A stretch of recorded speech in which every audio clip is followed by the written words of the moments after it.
Hi, welcome to Smith and Grezzy. It's just me and Sandy this week, but we thought we'd chat between ourselves about some brass band golden rules. Now then, Sandy, you came up with these some years ago, I believe. Well, I can't sort of claim credit for the thoughts in them, really. I collated it all. What happened was this week, just gone, a Facebook post popped back up from 2022. You know how they Yeah, pop up and you get memories and, do you want to share this again and all that stuff.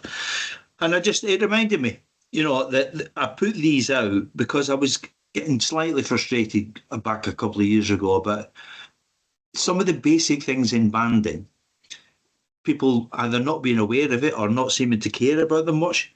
So I wrote down these supposed golden rules, and they're just basically pointers. And I think if you're following most of these, then I think your band and you personally as a player or a conductor are on the sort of right lines.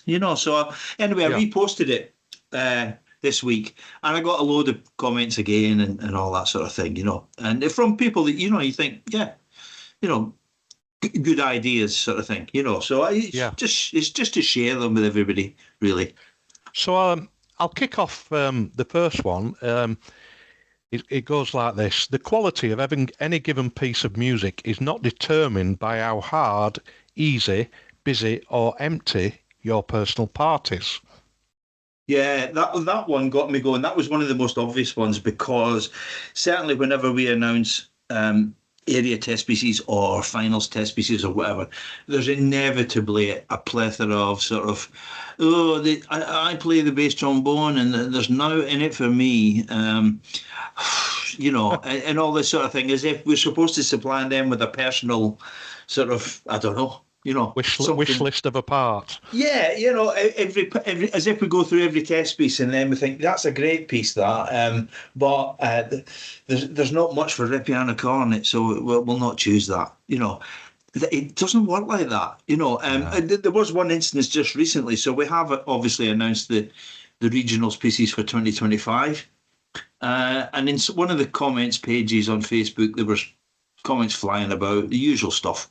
Although I've got to say, the vast majority were very positive towards the choice of pieces.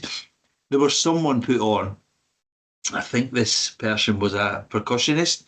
I can't remember which piece it was.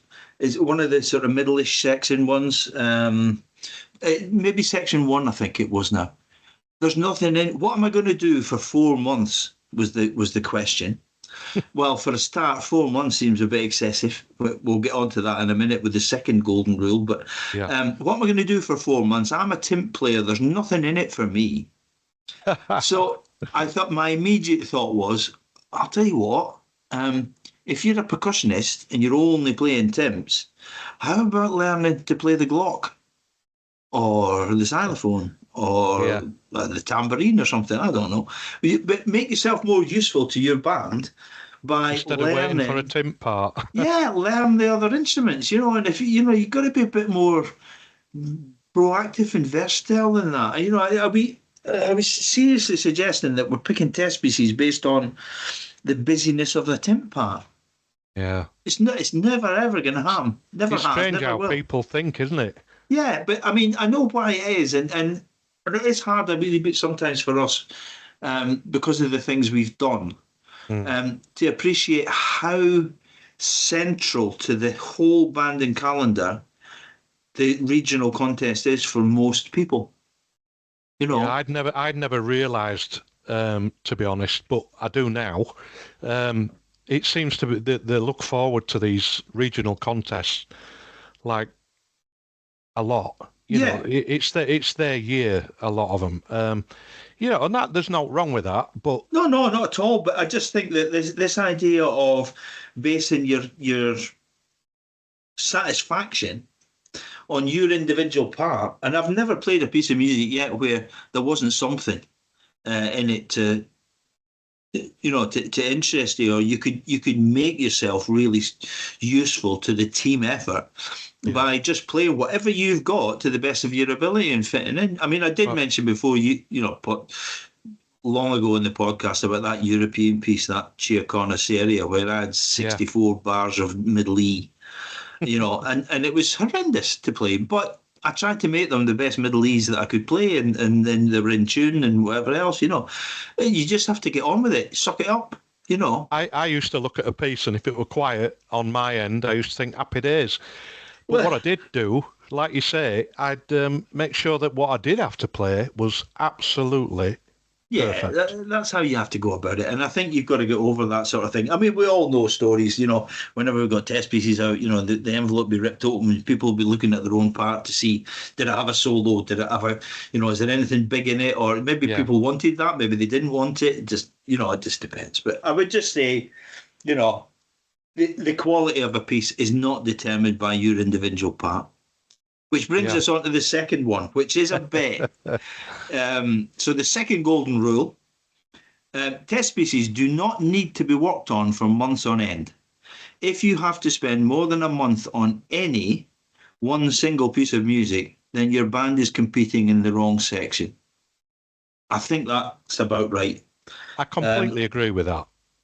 I just think, you know, that if you have to, you know, you keep being told that it's changed days. People can't get to band now, and there's always empty chairs and all that, which is another one we'll get on to. But um, so we have to rehearse over a longer period for this whole thing to come together. But if you're spending more than a month on any piece, and whether that's a modern European type test piece or Indian summer, Yeah, you're in the wrong section. You're yeah, in the wrong section. I just think, yeah, I mean, it used to be in the glorious past that you would get some of these test pieces for the finals would be announced 6 weeks before the final. yeah. I That was remember all that. you got. That was all Yeah, you got. yeah, So I remember pieces like, I don't know, you're going back, Blitz or something for Bourgeois. yeah. That was announced 6 weeks before London, and it was brand new. So there was no Brand new. recordings, nothing, no No, recordings. That was it. You just had to learn it. you know. absolutely. So You I know, think, I conducted at a lower level and found I had to do a bit more than a month on some pieces because I noticed that there was a lack of home practice going on. well, Um, that's gonna come up later on in this list. But yeah, yeah, on you go. You're right. but you end up wasting the other members' time Yeah. practicing their pieces for them, their Mm, parts. It's quite frustrating yeah. as an MD. And yeah, I think that's right. Yeah, I mean, there's more. Some of these are quite interlinked, and that point you've just made about doing home practice that comes up in a bit. Yeah, Um, Later on. But so that's that. I just don't think that any piece of music, if you're having to work more than a month on anything really, um, then you're maybe in the wrong section. well, gets a bit monotonous, doesn't it? Yeah.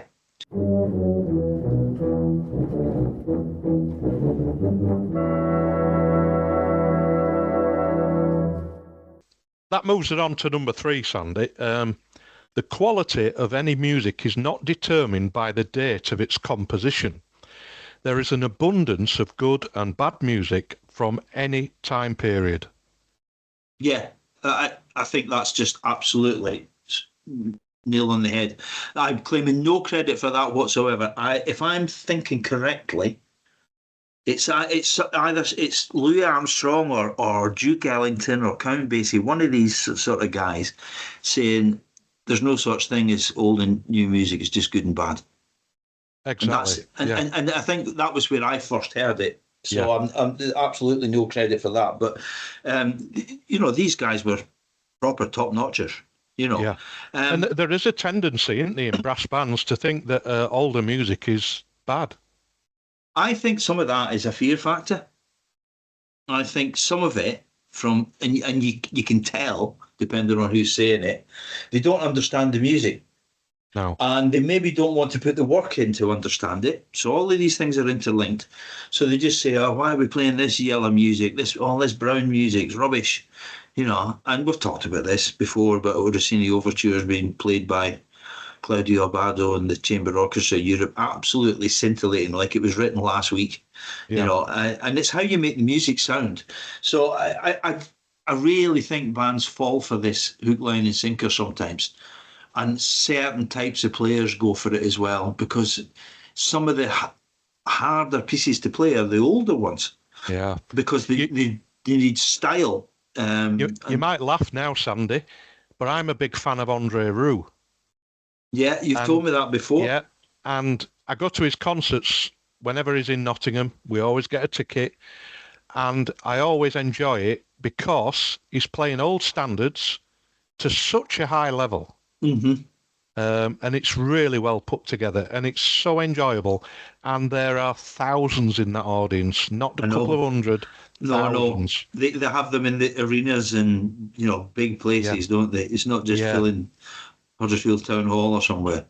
Now, I don't just don't think, get me wrong. He sometimes might dress them up in new clothes. yeah, yeah, Do you know what I mean? He might just put a little bit of something else into these classics, but I call it music for the masses. it is. But he sells tickets. Yeah. Was it Jim Gourley said to me once? We were on about cheesy music, and he says cheese sells. People buy cheese. And what he What? meant was, if you're playing, and I've no problem with pop music or the Frank Bernard's type things and that. Yeah. I think absolutely, if you're going to do a pad job, fill your pad with that stuff because it'll go down a bomb and it's What was that nice and piece you easy to did? play. You did, and I you did let me have one. it. Oh Oh, God, yeah, I I took did it to that. Enderby. I got a bit annoyed about, I don't know, 15 years ago about people.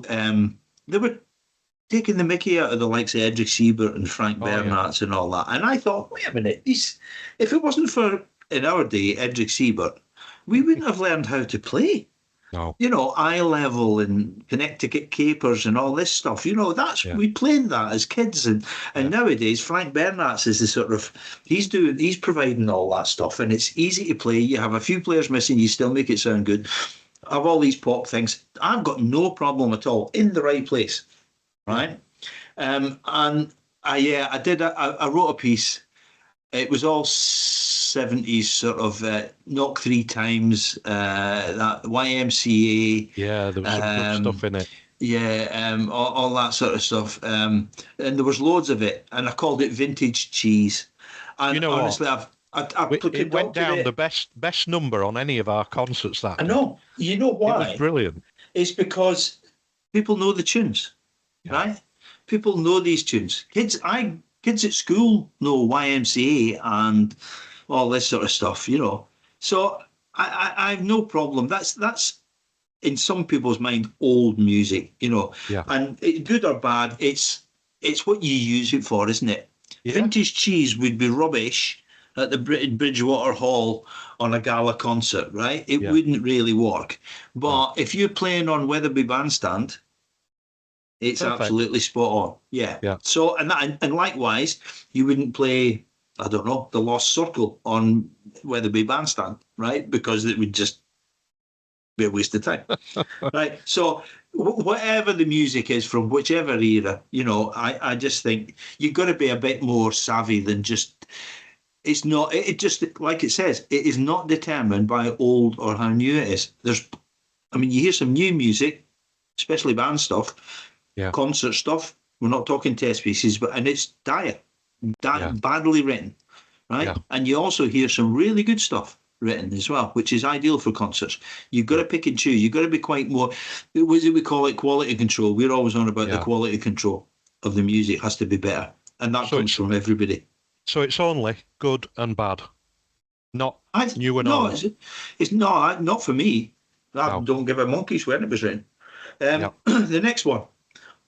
The conductor's job is to rehearse the band, not to do your home practice for you. Turn up to band prepared and avoid being the weakest link. So that's going back to what you were just telling me yeah, about rehearsing that band of yours yeah, and having to teach people their parts. yeah. Um, that's a huge one for Mm, me because you see it all the time. People expecting the conductor to fix them.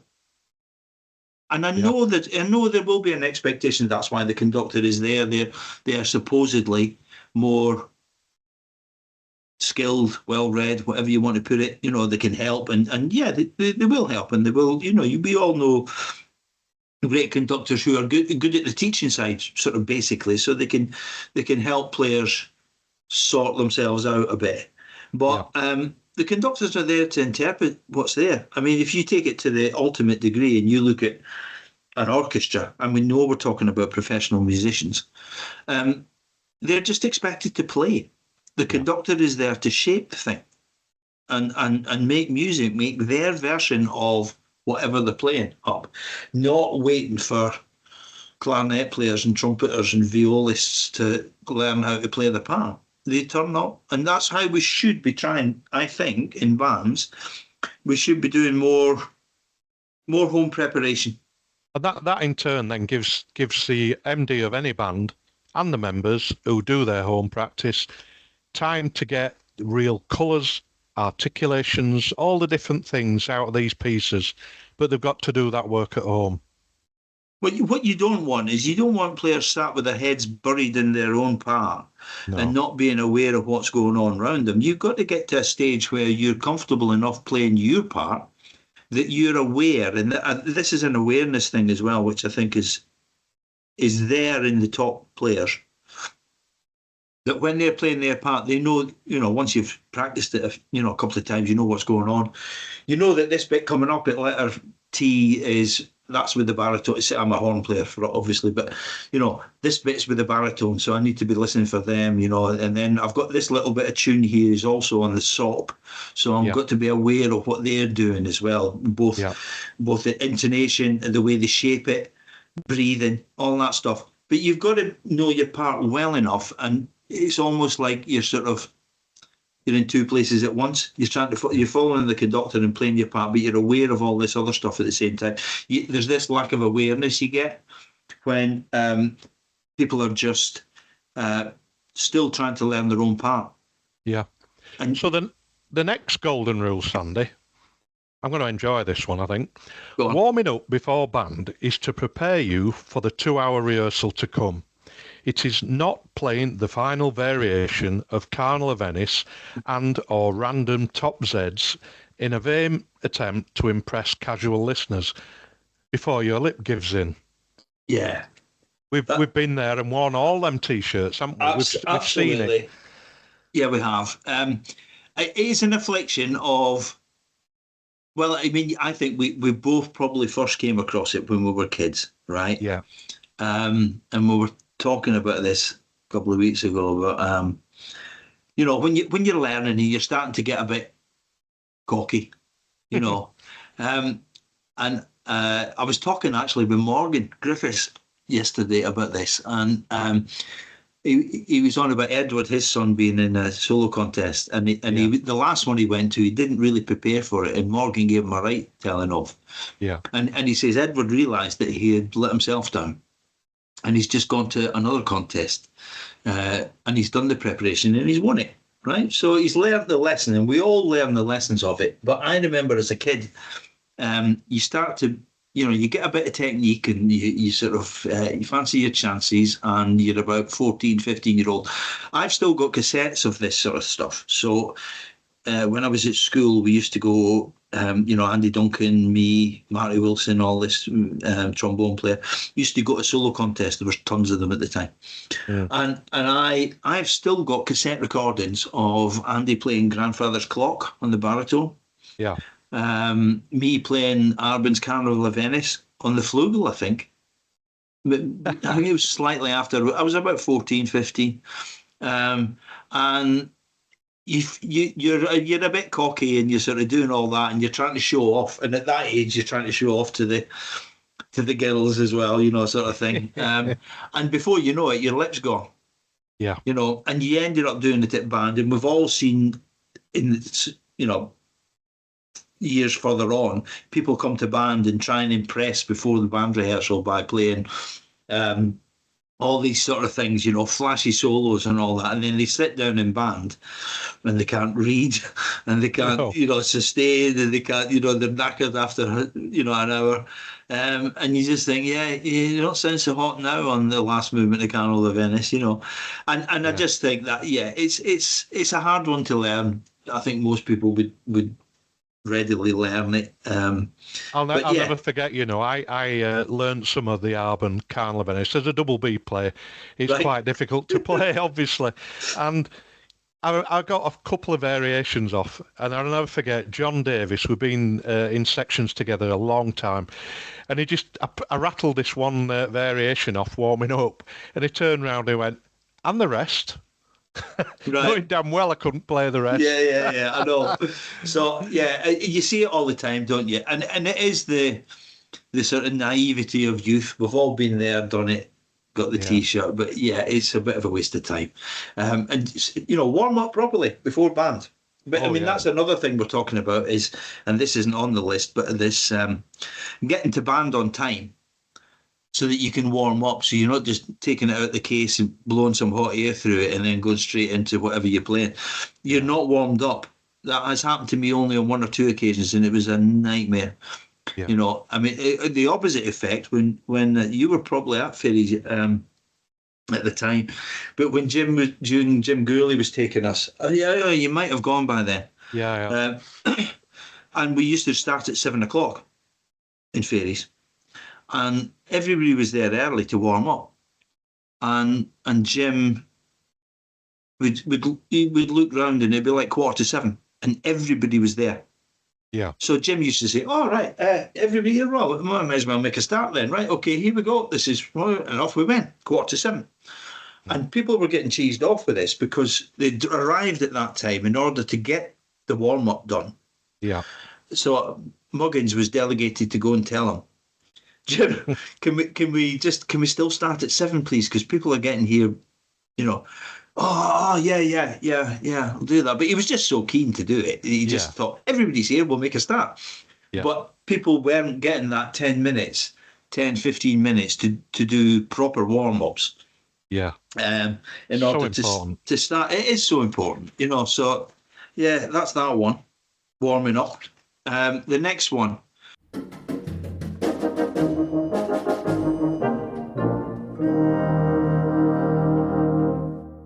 Play the music you don't like with the same care and commitment that you play the music which you do like. That's a hard one. Absolutely. That's Yeah. a hard one because people tend to base their enjoyment on whether they like the piece or not. Yeah. And it's a hard lesson to learn, but it's a good one because if you think, and I have some mates in orchestras and stuff like that are playing professionally, and they don't have a choice what they play No. most of the time. Some of them will do, depending on what they're doing. But if you're an orchestral player, you just play what's thrown at you every, Monday morning rehearsal at 10 o'clock. Yeah. The concerts this week include X, Y, and Z, and we have to play them, and you have to, whether you like them or not, or whether you're fed up of playing Chike 4 or whatever it happens to be, you still have to play it properly. And I think that's a big lesson for banders, is that whether you like the piece or not, it's an easy excuse to make, isn't it? If you think, oh, this is crap, we're playing the Barbara Seville, I hate it, it's rubbish. And so you just sort of play a bit slipshod and make it sound rubbish. And then say, see, there you go, it was rubbish. It's rubbish, this. But in actual fact, they've not tried to play that piece to the best of their ability. And so it fails, And it could be so much better just by playing exactly what it says there. Play the music you don't like, the same care and commitment. You play the music you do like. It's an easy one, that. Yeah. I never thought that as a player that I deliberately thought, I'm not at the Albert Hall, or I'm not in, I don't know, Bridgewater Hall, wherever, a big concert hall, or doing, concerts all around the country. I'm only playing in an old folks' hall with a group of us. I'll just play a bit slipshod because it doesn't really matter. I would like to think that I played my instrument the same, no matter where it was. But because there were certain standards to keep up, and it made it easier in the long run because you were playing at a certain standard more of the time instead of just trying to lift your game for the odd contest. Yeah. I just don't think that works. My wife has just announced to me only this afternoon that she's booked me in to do a caroling session at a local Asda. So guess what I've done? I've had the E flat out this afternoon, and I've had a little blow because Right. I'll not be found out. Well, I've been asked to play with the local band at the Armistice Parade as well through school. So I'm going to do it. So my horn will be coming out soon. Good. Because even though it's an Armistice Parade, I don't want to sound, No. So there we go. I'll be doing a bit of practice to get in for that and all. There we go.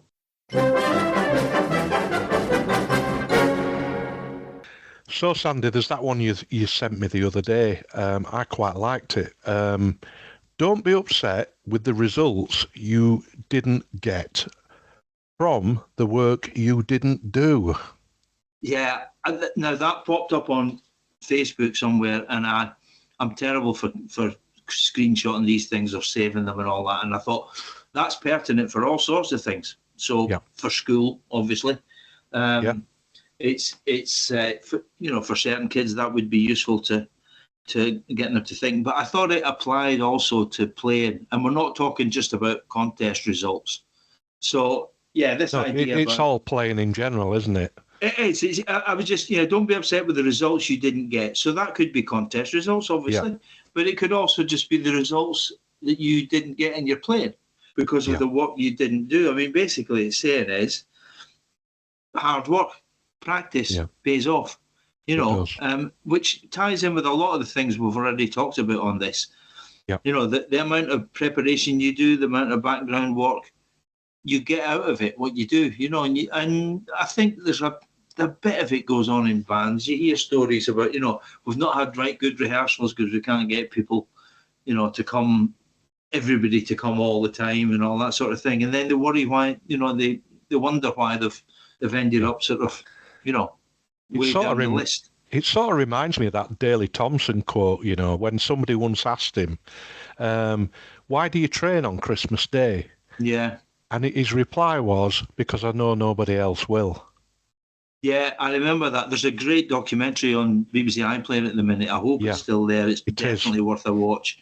And he said about the Christmas Day thing, I do it because I know no one else will. Yeah. And the bit that really got me was he says, I also do it because I know that they will know that I am doing it. It's fantastic psychology. It is. I mean, he was a big athletic star. But people at that level, obviously world class level. They're getting out of it what they're putting in. Yeah, exactly, and that sums it up, doesn't it? Don't be upset with the results you didn't get from the work you didn't do. The next golden rule here. Oh dear, it's this one. Right, okay. It's this one. This is quite hilarious, this one. Have a bit of honesty, humility and common sense, and stop using world class in your PR. Jacob Collier, the Vienna Philharmonic, Gordon Goodwin's Big Fat Brass, and the King Singers, German Brass, James Morrison, the brass player, Pat Metheny and Ozzel Brass are world class. Yeah, this one really got me go a few years ago. And you still get it to a certain extent. It did stop for a while. But, I mean, those guys there are world class musicians, right? It was a far bigger list, right? Yeah. Of anything you want to, Jacob Collier, German Brass, Ozzel Brass, Frank Sinatra, whatever you want, Ella Fitzgerald, Gordon Goodwin, Big Fat Band, everything, the King Singers, every one of them are world-class musicians, right? And there's lots more. But we were getting to the stage, especially with Facebook, and you used to get it with announcements of players joining bands. Yeah. Such and such a body, world-class and then insert the name of instrument. You know, it could be anything. Has joined such and such a band. World class baritone player, world class horn player, such of this. Any band you want, all this sort of thing. And you think, this is just nonsense. It is. You know. And we have, and I think in that original, I did write a letter to 4 Bars Rest, and they printed it. I can't remember when it was, and I put all them in, and I said, have a bit of humility. You know, when you're releasing your PR, yeah, we have some very good players in brass bands, world class. Mm-mm. You know, how many people are touring the world showing off what they can do, right? And I've been lucky enough on occasion, when I played at Dyke, we went to Australia, and James Morrison was the guest soloist all around it, you know. And it was wonderful just to be in close proximity with him. Yeah. You know, listening, learning. He used to come on the bus. He'd sit right behind me, and I'd be leaning over the seat, chatting, trying to pick his brains, and he's telling me all about all these people he's played with. You know, these huge names, right? Yeah. And you think, yeah, world class. He's world class. He right? is. And then you think, you know, not having a go at the baritone or tenor horn, you know, world class baritone player, and you think, because it's James Morrison. So I just think it's a bit, bands get a bit hyped up, don't they? They do. You know. I'll tell you what else gets me. I saw an advert of a band saying that they were national champions 2024/2025. Oh, was that? No, it was 2023-24. Yeah. Yes, sorry, stand corrected. Yeah, it was. And I thought, do they know something that we don't know? Yeah, this was advertised about June or something, wasn't it? Yeah. June 2023 it was announced, or it was, yeah. Or June 2024. It was about then, wasn't it? May, yeah. June. Concert thought, by the. Whenever has the national champions been over 2 years? Well, I think when you said unless that, you actually win it, I said, okay. So here's the thing, right? It obviously should be whenever they won that contest, or whichever contest it was, British Open, London, you know, whatever, European, whatever. So whoever won the European this year, they're the European champions for 2024. Yeah. Right? Yeah. Say you had a band, I had a band, right? I won the national championships in 2022 and 2024 and 2026. And you won in 2021 and 2023 and 2025, right? Does that mean that we are both national champions for 2022, 23, 24, 25, 26? Because it obviously can't work like that, you know. Yeah. So I talk about stretching the truth, or I don't know. It just seems. I think it was probably an innocent mistake. It might have been. It might have. But it did make me giggle a bit. Yeah, I just think this world class stuff. Yeah. I'll tell you something else, Sandy. When people put posts on the mighty insert name of band, the mighty, and I'm like, really? I often wonder if that's people sort of trying to be a bit self-deprecating or something, or you know, are they deliberately trying to be jokey, or do they actually mean it? Possibly, but in my mind, the way I think, they're setting themselves up for a big fall. You see that all the time, don't you? You used to get it quite a lot. The mighty such and such a band, and then they leave that band, and go to another band, and then say, "Looking forward to the contest today with the mighty other band." You think, "Oh, are they all mighty, these bands?" Yeah, you know, it's I don't know. Yeah, that's it. Just doesn't. For me, we'd like bands to have a bit more humility in their PR. It just, I don't. You know, bands can be. You know, you can be confident what you're doing, but I just think sometimes it's a bit overhyped. Yeah. You know, and then and I think the only way you can think of it being world class is if you don't listen to any of these really world class musicians. You know. Yeah. You don't listen to Keith Jarrett playing the piano, or you don't listen to, you know, whoever you want to mention. You know, real top notchers. You know. Yeah. I think that's We just be a bit more honest. Absolutely.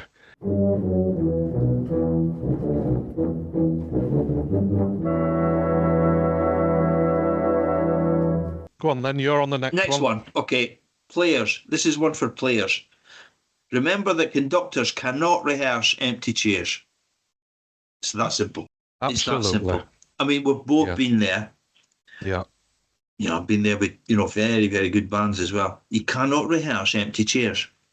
Yeah. You can't rehearse music that is slightly bespoke for a band that's going to end up with 5, 6, 7 depths. You had this a bit at Grimy, didn't you? Where you wanted to put certain stuff on, and well, the Grimy library is brilliant. It's fantastic. It's full of stuff. It's full of Gary's stuff, Gary Howard stuff, Ray Farr, all that sort of stuff. George Thompson, right? And some of the manuscripts, if you know what it's like, we both had it in the early days at Dyke. You get all these old manuscripts of Halliwell and Arthur O'Pearce and all that, and there's bits missing off the corners, and there's bars missing. You just have to sort of busk it. You learn what the part is, and then that's it. Because I've had people dep occasionally. It was never in the way it was now, and you'd have like bars missing off 2 or 3 staves. And I says, I don't know. They just play.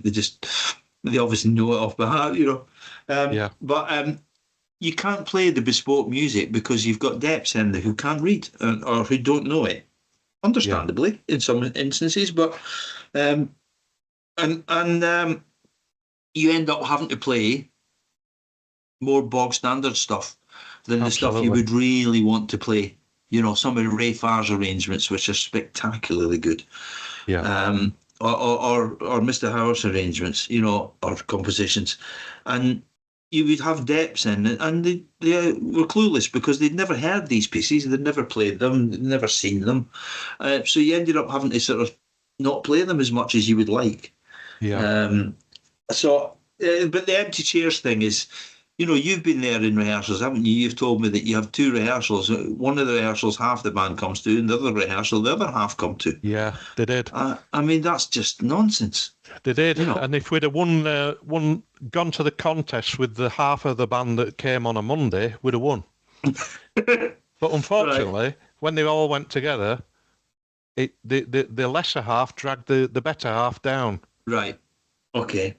I've got a recording of a rehearsal on that test piece on a Monday and one on a Thursday, and you wouldn't believe the difference apart from there's 12 different players.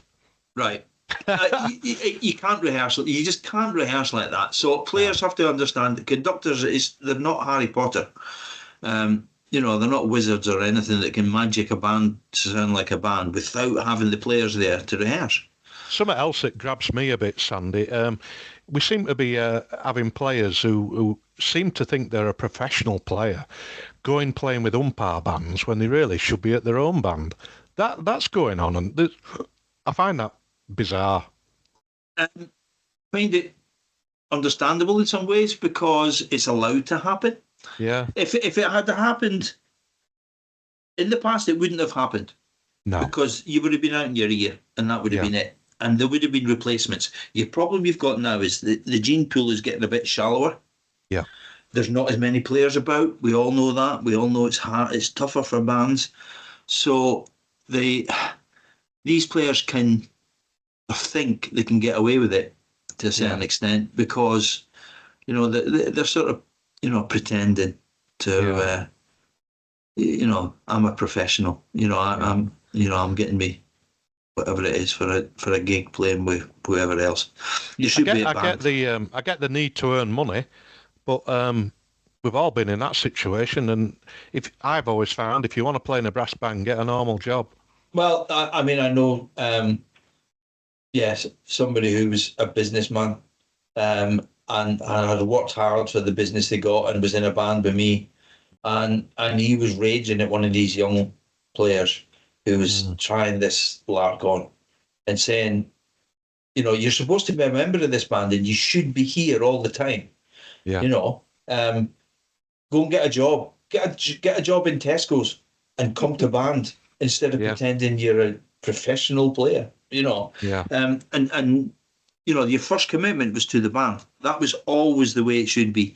But now, I don't know what's done it, but they're all sort of scraping about, pretending. That's mainly at the top level, but going right Yeah, down all the levels, like we say, you can't rehearse empty chairs. You've got to turn up. yeah, you have.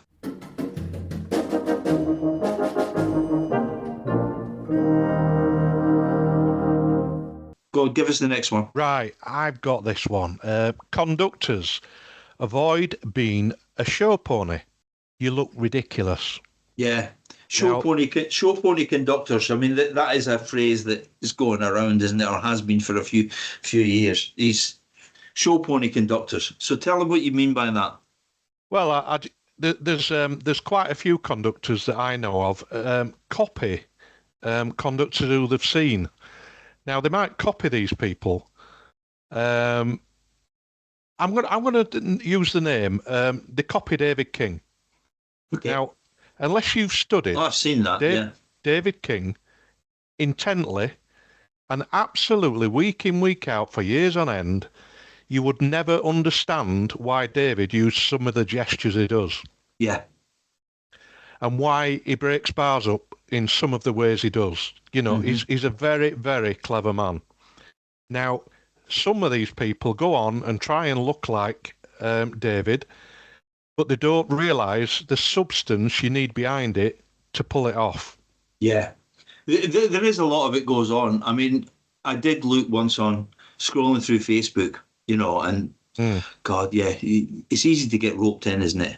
Yeah. Anyway, this band thing came up, and you don't have the sound, do you? You have to press on the little thing to make the sound, activate the sound. So this must have happened within about 5-10 seconds. And I'd seen this, and there was a euphonium player stood waiting to play in a concert. It was in a band club. And the conductor's there, fairly young conductor, and they're doing all these kingy, gestures. This is obviously the introduction to the PCC, and he's sort of stooping down, and the arms are splashing out like Zorro, and then they're up above his head, and he's shaking his hand, and all this, and you think, what's this? I wonder what this is. This is all going on in sort of 2 or 3 seconds. I think, what sort of piece is it? Must be some sort of concerto or something quite modern, and and he's sort of Zorroing about and all this flashing about and bringing the trombones in as if it's the matter of life and death. So I clicked the button to see what the piece was, thinking it was going to be some sort of, modern, flashy thing. It was the introduction to Grandfather's Clock. Oh, my God. Right? And it just seemed so out of sync with what was going on in the band and what the piece of music was. There's no need for it at all. No. But so it's just this show pony thing that conductors are trying to impress by all these gestures and all. You get it on contests, don't you? Yeah. All the time. People stamping their feet and all this sort of thing and holding their arm. It's all a bit. You look at orchestral conductors. Okay, there are exceptions to this, right? You get flamboyant, the Leonard Bernsteins of the world and all that. But that was intense musicality that was causing that. And it was. And these people that, but. In general, you think you're conducting a brass band, and it's done for show, absolutely done for show, and they do look ridiculous. You see, I've been involved in rehearsals with David, and he can get in front of let's say a second section band, and within an hour they're sounding like a championship section band. Yeah, because all is what he's saying, what he's doing with his hands means something. Now, these other people have got decent bands, not top bands, but that's where they've stayed. Are you with me? Yeah. They haven't got that knowledge to take them any further. They're more intent on the show pony.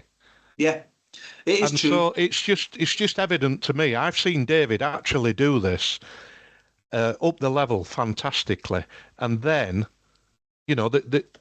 they're bowled over it. But these other young guys, I haven't seen a lady do it yet, but it makes you wonder because they're not really making any impact. I think it's an easy. I can see superficially why they're attracted to it, because they think it looks flashy. They think it makes them look interesting. Yeah. Right. It very rarely has anything to do with the music they're playing. Yeah. Which was borne out by that time when I clicked on the thing, thinking it was going to be some modern concerto, and it was Grandfather's Clock. You know. So that's that one. The last one. Don't be fooled by the superficial appeal of playing loud and fast.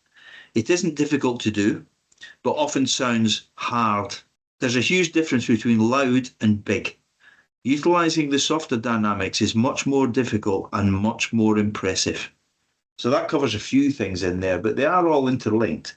Yeah. There is a tendency these days for, especially some of the writing that we get that's a bit superficial in concert stuff, especially. And they all have these sort of titles, you know, Journey to the Galaxies and all that sort of stuff, you know. And they sound flashy. They're not difficult to play. They sound difficult because there's lots of notes going on, but in actual fact, they're not. And I know why players like them, but it's easy to get fooled by it as a player. Yeah. You know, I just think, there's a huge difference between big and loud, or loud and big. Now, this goes back to a conversation that me and Dean Morley were having a couple of weeks ago. I remember when I was a young double B player, I used to push the dynamics a bit. And I remember Jacko telling me, just back off a bit, it'll sound bigger. Yeah.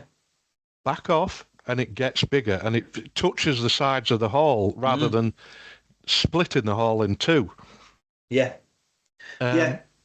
You know, there has been, I call it the louder, faster, higher brigade in banding. There are some conductors that are very well known for that.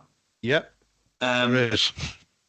And I just think it's a bit knuckle dragging. Yeah, you know, it's a bit sort of brute force and ignorance type of playing. You usually find that those bands that play a lot of that type of music, when it gets down to the nitty-gritty of playing quiet, really soft dynamics, they can't do it. No, that's true. That is true. It is far, far harder to control your instrument in softer dynamics than it is to blow loud. It's much more exciting for me, playing softer. It can. I mean, some of the most spine-tingling moments I've ever been involved with have been quiet ones. Yeah. You know, because of the individual and collective control that's needed from everybody.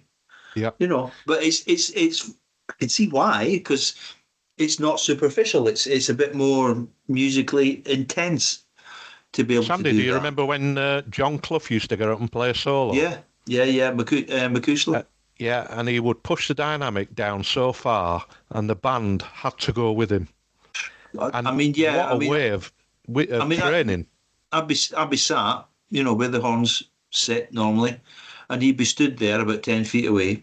And when it got to that last verse, you could hardly hear him, and we were trying to accompany him. Yeah. In that old Arthur O'Pearce arrangement, you know. Yeah. And the horns, not terribly high, the horns up on sort of D's, E's, F's at the top of the stave, high enough to get in the way. And you're desperately trying, but that taught you how to play quiet. Yeah. You know.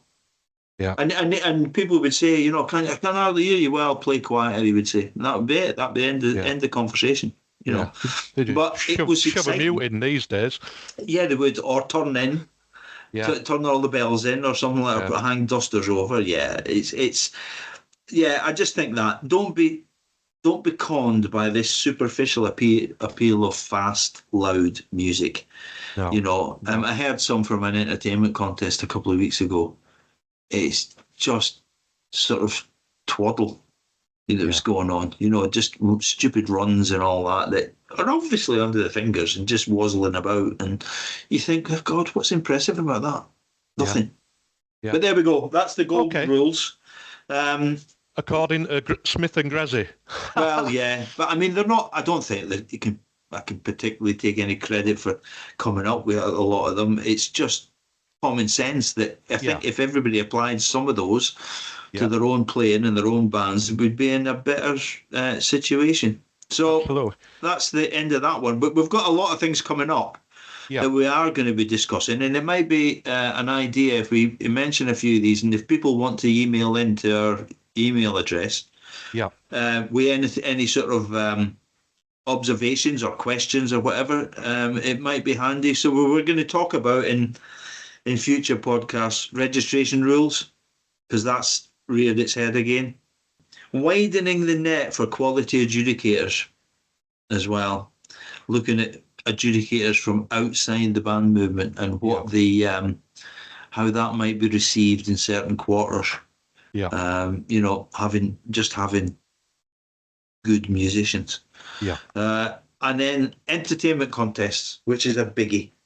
And the way that seems to have been going at the minute, and whether it's going to be going in a different direction now.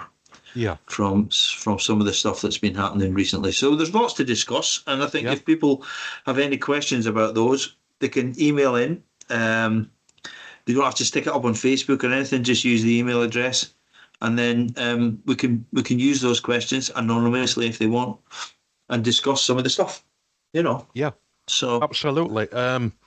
So folks, if you've I hope you've enjoyed it tonight, because these are sort of golden rules that